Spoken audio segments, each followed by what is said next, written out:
Martial law. Hindi man deklarado, pero nararamdaman. Marami ay tahimik dahil sa takot na makasuhan, dahil nakikita na ang mga kritiko ng administrasyon ang mga unang sinasampahan ng kaso habang ang ibang mga kaalyado ay hinahayaan. Dahil dito, ang ibang mga batas ay inaaprubahan ng walang debate at may mga bilyon-bilyon pisong mga budget na hindi kinakwestiyon. Kasama dito ang mga pambayad para sa ibang mga media at social media personalities at mga troll farms na nagpapalaganap ng fake news at umaatake sa mga kritiko ng administrasyon. Ganito din sa panahon ng martial law ni dating Presidente Ferdinand Marcos Sr. Ngunit maraming mga miyembro ng oposisyon, civil society at pribadong sektor ay lumaban sa diktatura. Kahit maraming ikinulong, umalis ng bansa at ginipit ang negosyo, hindi sila sumuko. Ako po ay naniniwala na ang mga nagsasalita ngayon ay magtatagumpay rin laban sa korupsyon katulad ng mga nauna sa atin at ang mga nananatiling tahimik ay maaalala bilang mga kasabwat sa pinakamalaking korupsyon sa kasaysayan ng ating bansa. Umaasa rin po ako na ang mga nagsasalita tungkol sa korupsyon sa gobyerno ay proprotektahan ng taong bayan at gagamitin nila itong pagkakataon upang ibahagi ang katotohanan para sa kinabukasan ng ating bayan.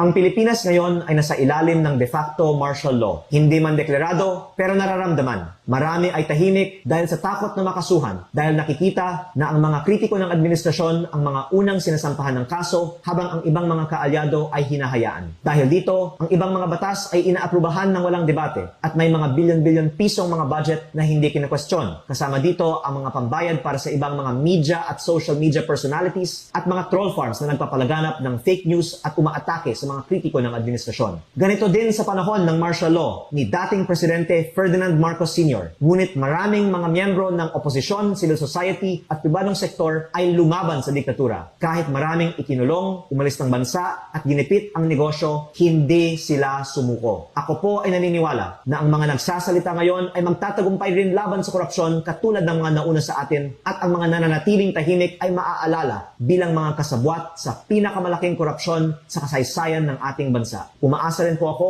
na ang mga nagsasalita tungkol sa korupsyon sa gobyerno ay proprotektahan ng taong bayan at gagamitin nila itong pagkakataon upang ibahagi ang katotohanan para sa kinabukasan ng ating bayan.